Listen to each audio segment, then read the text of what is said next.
Hello and welcome to Connect with Rohan Dialvis, brought to you from the studios of Satyajit Creations here in London. Promoting UK Sri Lanka trade, I have with me today a very special guest who has been a senior director in a number of multinational companies, including Smith & Nephew and Crayola. He has over 40 years of 360-degree hands-on business experience, in particular in product promotion. He's a UK national and hails from a family with a strong commercial business background, understanding the link between the businesses and the community. He's a director of the London-based Sri Lanka UK Chamber of Commerce. I'm pleased to have Peter Hawkins. A very warm welcome to you, Peter. Thank you very much, and thank you for the invitation. My pleasure. I'm very, very pleased. And see what we can do to help foster the trade between Sri Lanka and the UK. Very much so. I hope we can have a good and fruitful discussion on this topic, because it's important for Sri Lanka and for the United Kingdom to have a good trading relationship and to enhance that relationship. Before we get to that subject proper, Peter, could you tell us a bit about your background and so on? I'd be delighted to. Spent 4 years at the School of Management in Bath University, and that was my grounding, as well as, you say, the family business as well. So people are wondering who is Smith & Nephew. My first role at Smith & Nephew was with a brand called Elastoplast, which people have probably heard of. And from there I progressed to working with the American Crayola company, and ended up as the Director of European Marketing for the operation. So that's given me the background in how to understand products and their relevance to markets. And it's understanding what your market requires that I really want to talk about today. This is an important point, Peter, because one might have the best product, but without the right aspects of marketing, the levels of marketing, introduction and brand knowledge and product knowledge, I think it's difficult for even a good product to be selling in big numbers for the manufacturers to have a certain amount of turnover and profit. Could you sort of elaborate on that point, especially from a Sri Lankan product standpoint? The whole key that I've found, I have a Sri Lankan wife, if you're wondering what the connection with Sri Lanka is. Right. Although I've had a commercial background, my wife is Sri Lankan, and one of my promises to her as we developed our UK business and subsequently closed it was that I would take her back to Sri Lanka, back to her childhood roots. Right. And my first visit there was 5 years ago. So I'm a relative newcomer to the whole Sri Lankan process. But in living there for 12 months in Narvala, I was amazed and pleasantly surprised at the opportunities that Sri Lanka as a country offers, especially bringing products into the UK, which does have very close ties with Sri Lanka.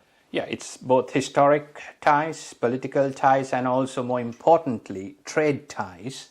I think it's correct to say in certain aspects of trade between the two countries, the Sri Lankan exports to the United Kingdom, from the Sri Lankan standpoint, I think it's number two, the second largest buyer of Sri Lankan products in the world, which is the United Kingdom. So I think that's very important to know, and also to then nurture it beyond with the more modern aspects of marketing. So how have you got involved with Sri Lankan companies, Peter, in your own way, outside of your multinational exposure and the business background that you came from?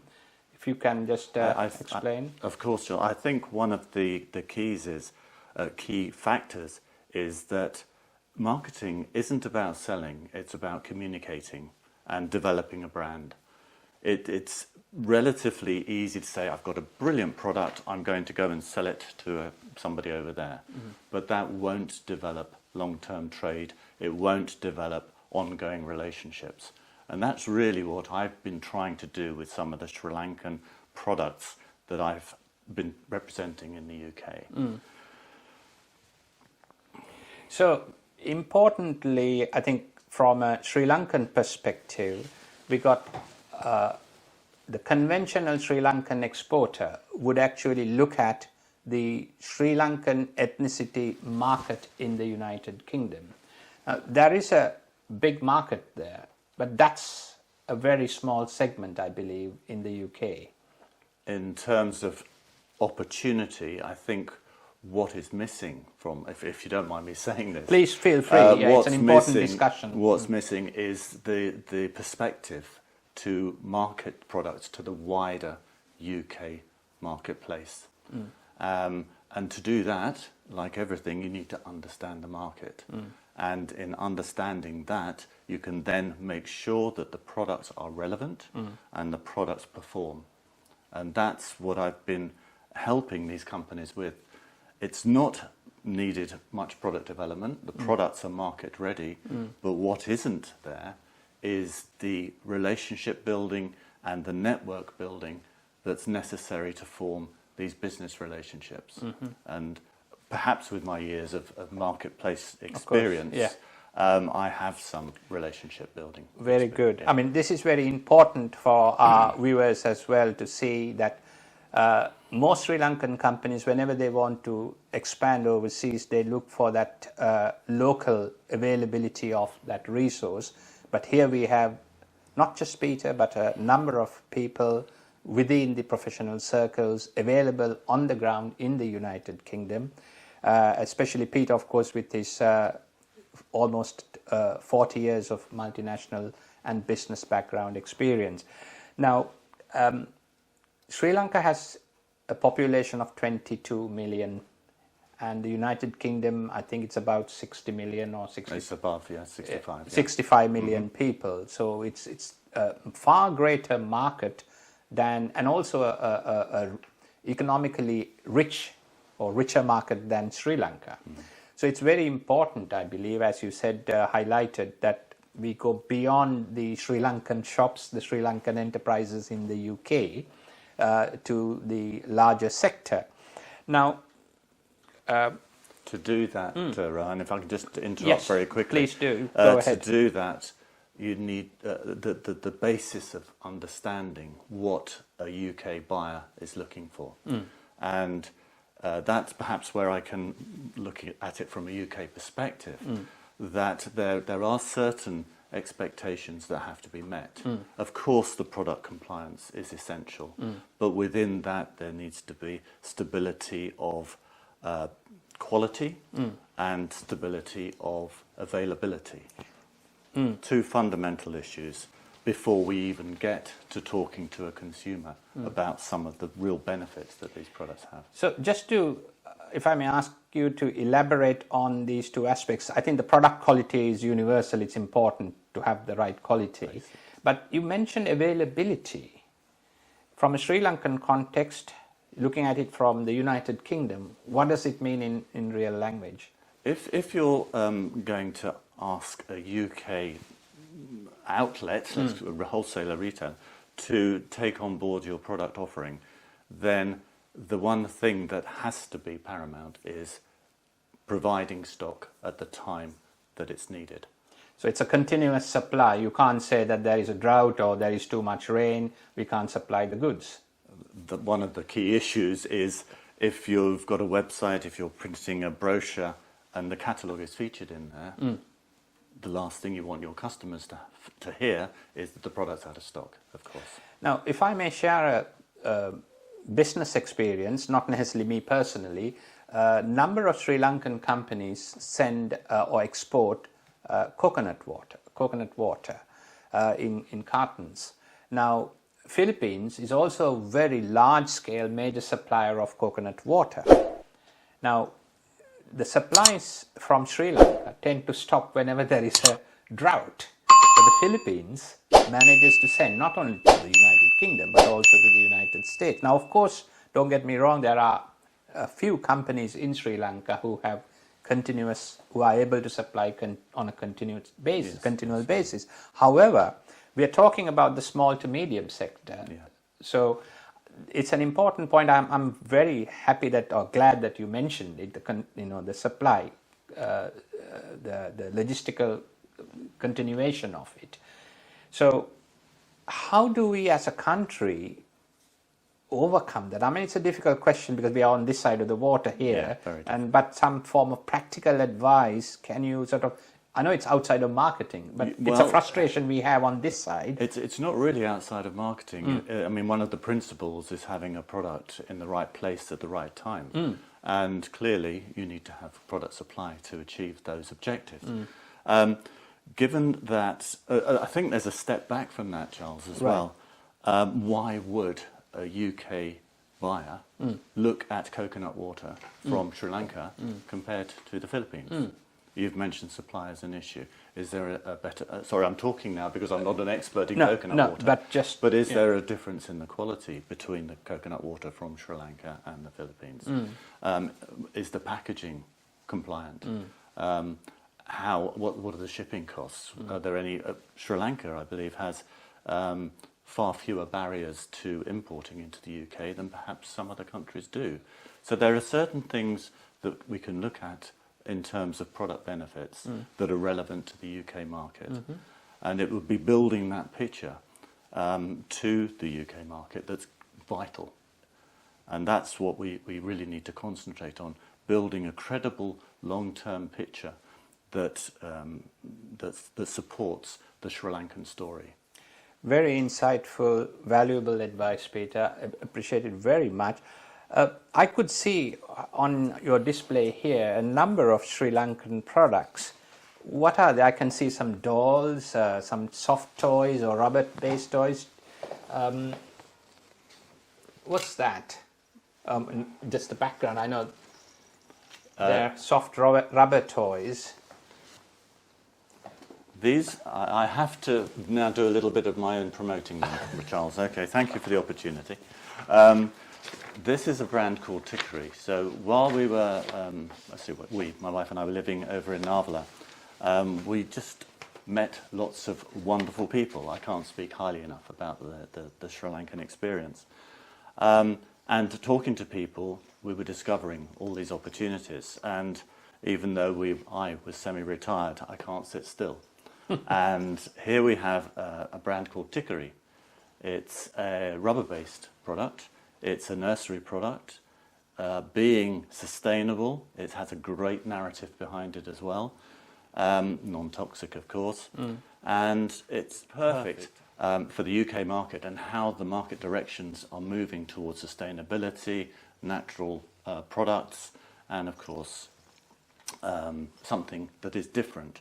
So rubber-based, ethical product, and in 2020 it was awarded from the Giftware Association. It was awarded Ethical Product of the Year. So this is a catalogue. This is the award winners. Oh, from award the Giftware winners. I'm sorry. Yes. Yeah. From which association? From the Giftware Association. Giftware Association. I could see the products listed here. It won its own category, which is the ethical product. Right. So, of course, it's right on trend with what the UK market is looking for. I see.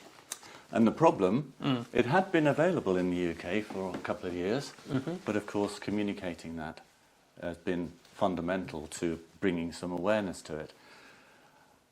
Like everybody, 2020, there was a glitch in the road called COVID. And so no sooner had we won that award in February 2020 than the whole world went into shutdown. Everything went downhill. So we've had a little bit of a hiccup in our development there. Yeah. Yes. But that's universal to everyone. Yes, it's not just a particular company or yourself. It's a worldwide situation. What you're holding on to a nice doll, and I can see another one there. Well, what's this? Please don't think this is wrong, but this doll sitting on my knee is a Bonica doll. And you say Bonica? Yes, I'm right. So anglicising it, Charles. You're anglicising it. It's Bonica. The Sinhalese word is Bonica for doll. So it's I can see the big Bonica box as well. We have to promote. Go ahead. Yes. Yeah. Well, Tikiri was already in the UK market, and in terms of development of the brand itself, the product was there, but it didn't have the awareness, and that's where we started this communication process to get all the benefits of that product and how it's suitable for the UK marketplace. Wonderful. Bonica is from a same company, but it's cotton-based. It has all the attributes of the Tikiri. It's an ethically sourced cotton. It is completely safe for children, as you can see, but again, it needs developing. Now, this I brought along because it illustrates market opportunities. Whereas Tikiri is clearly a nursery product and educational based for very young children, Bonica has two marketplaces. One is obviously the child market, but we're looking at how these dolls are helping with dementia patients too. So the key for this is the vulnerability that dementia patients face and the insecurity they feel, whereas this gives them a level of familiarity and consistency.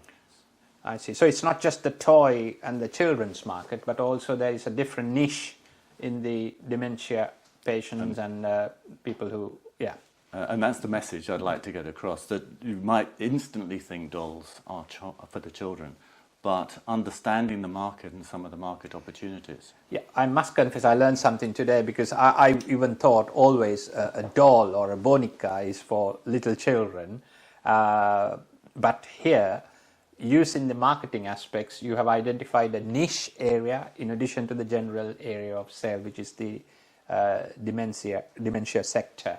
I see. Really useful tips, as well as the conversation has been flowing on the marketing aspects. I also see some... Well, I was just going to say, Charles, if I may, I'm so sorry. One of the things that's important, of course, is making sure all the products are compliant. And I think that's the point about myself, that I have done product development work, of course, but my role here is as a market developer. And the products are actually market ready, just to reinforce that point. Right. They're fully compliant. They are available, ready to be shipped into the UK market. Right. And the reason I say all of that is because there are many products in Sri Lanka that are UK market compliant. And the key there, as we've said earlier on, is the reliability of supply, making sure the supply chain is constant, but also making sure the product quality is constant. And quality and supply chain. And that's why I wanted just to say that before we started talking about spices and Sri Lankan food. Well, yes. Because one of my wife's passions is food. And although we have here, if I can just promote this a little bit, Kamartha's Kitchen. These are Sri Lankan recipe products designed to make Sri Lankan cooking more accessible to the UK market. It's clearly a very specialised skill, making sure you blend spices and getting the ingredients correct. I see. Many UK people will not have that special knowledge. Yeah. So we have a ready-made product for them. So I think I need to have a conversation or a chat with Komati as well on Kamartha's Kitchen. These products are also not just for the Sri Lankan ethnic market in the UK, but for across the board. It's to illustrate that there are Sri Lankan opportunities to a wider market. These would actually be, I fear, sorry if I'm allowed to say this, I feel they might be scorned at from a traditional Sri Lankan market. Why? Because a Sri Lankan person would know how to prepare the food, would understand how to blend spices. I see.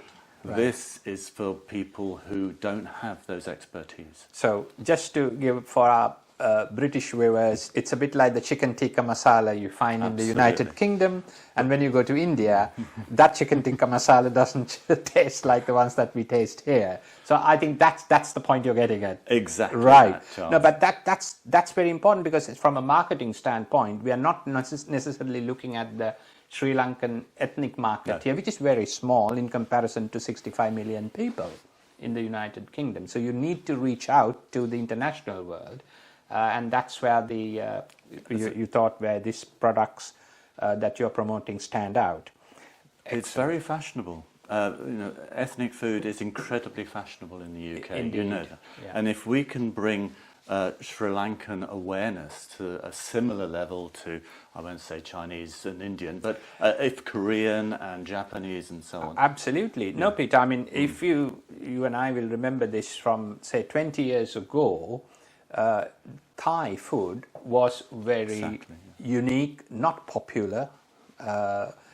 Today, people have discovered that it's a fusion of Chinese and Indian food, and it's got its own taste. It's the same with Sri Lankan, because people ask me, oh, it's still rice and curry, Indian, eh? No, it's not. It is and it is not. So it's just like Thai food, which is a fusion of two cultures. The Sri Lankan food is a unique type of food. And this, this type of internationally acceptable cuisine or the ingredients must come out of both manufacturing and, of course, marketing aspects, targeting the much larger market. And there are just two aspects to this product that I would like to emphasize. One is that Sri Lankan is an amazing source of naturally nutritious spices, health-promoting spices, and that isn't communicated effectively. But to have it in a jar like this gives opportunity for more and more people to become aware of it. What we have found is that the production consistency is vital for the UK market. And if I can go back to giving some examples, you mentioned about the chicken tikka masala, UK-based, but it might have been a low standard, but that standard was entirely consistent, and you knew exactly what you were going to get. One of the things that we will be working with suppliers on is that consistency of the product quality. We've been talking about all sorts of natural products, and jaggery is perhaps one of the key ones, because diabetics can use jaggery. It has many nutritional attributes, but its production process needs to be improved considerably to make it entirely consistent. From what I understand, there are many villages producing jaggery, and the standard will vary from production source to production source. Exactly. So perhaps that's the key. It's a little bit like, going back to your chicken tikka masala, one of the reasons that Starbucks is so successful, you know exactly what you're going to get the moment you walk through the door, be it in Korea, be it in Kuala Lumpur, be it in London. Yeah. It will be entirely it's the same consistent. Quality. Yeah. So it's that level of expectation so being it's met. that customer expectation of the quality and the consistency. These are all important factors. Thank you, Peter, for that. It's very interesting. So I will need to have perhaps a special interview of the manufacturer of this product very soon. Final, if I can, I'm sorry to interrupt. Go ahead. But the other aspect of production, as we say, consistency, is this has been, because of COVID, this was produced in the UK. Ultimately, of course, we're looking to produce with Sri Lankan farmers. What we also need is entirely good quality packaging. And we obviously don't want to see the seals broken. We don't want to see anything leaking down the side. It's the reflection of the quality and consistency that is expected. If you have a broken seal, what does that say about the product inside? If you have a little bit dripping down the label, what's your perception of that product? It doesn't feel secure, it doesn't feel safe. So we're looking to bring, if I can say, the European standards to Sri Lankan producers, which will then open the floodgates for the opportunities, I'm sure. So there's a vast market out there. We need to get a few things right, and marketing promotion is an aspect that you can add value. Peter, you are also a director of the recently formed Sri Lanka UK Chamber of Commerce here in London. Can you tell us about the chamber? I know it's newly established, but a little intro into it. It's a function of my belief in the Sri Lankan opportunities, Charles. If we can just tap into a small percentage of the potential that Sri Lankan products have in the UK, the whole country of Sri Lanka will benefit, and I believe the UK will be a better place too. The networks, the relationship building, it's in its infancy in so many ways. And it's not just food, it's not just natural cotton and rubber. Of course, there's the IT side which can be grown. There's the garment manufacturing is significant already, but can be developed still further. And of course, it's a great tourist destination. Absolutely. Tourism is huge. So the chamber in the UK, the Sri Lanka UK chamber, of which you're a director, that's got a very good, important role to play in promoting bilateral trade, as well as promoting Sri Lanka as a destination, as well as its products and the human resource factor, especially ICT, IT sector, and also the apparel sector and so on. So that's a really good insight into the Sri Lankan market. Peter, it's been fascinating talking to you and I know it's a very short period of time, today's interview, but I'm sure there will be further discussions that we will perhaps meet up as part of the chamber, the Sri Lanka UK chamber, and carry on this discussion with more people to contribute on bilateral trade. I really appreciate your presence today at this discussion. Hopefully our viewers have benefited, especially the small to medium enterprises in Sri Lanka, in their overseas expansion at a time when the country is in a economic crisis due to the shortage of foreign currency. It's not just the dollars, the UK pound is also very strong and a good currency to have. Thank you again for spending some time with us today on Connect with Rohan Alvis, brought to you through Satyajit Creations here in London. Absolute pleasure. Thank you so much for the invitation. And if we can just spark a debate about some of the potential and some of the opportunities, then I've achieved something with this interview. Thank you very much, Peter. Thank you and goodbye.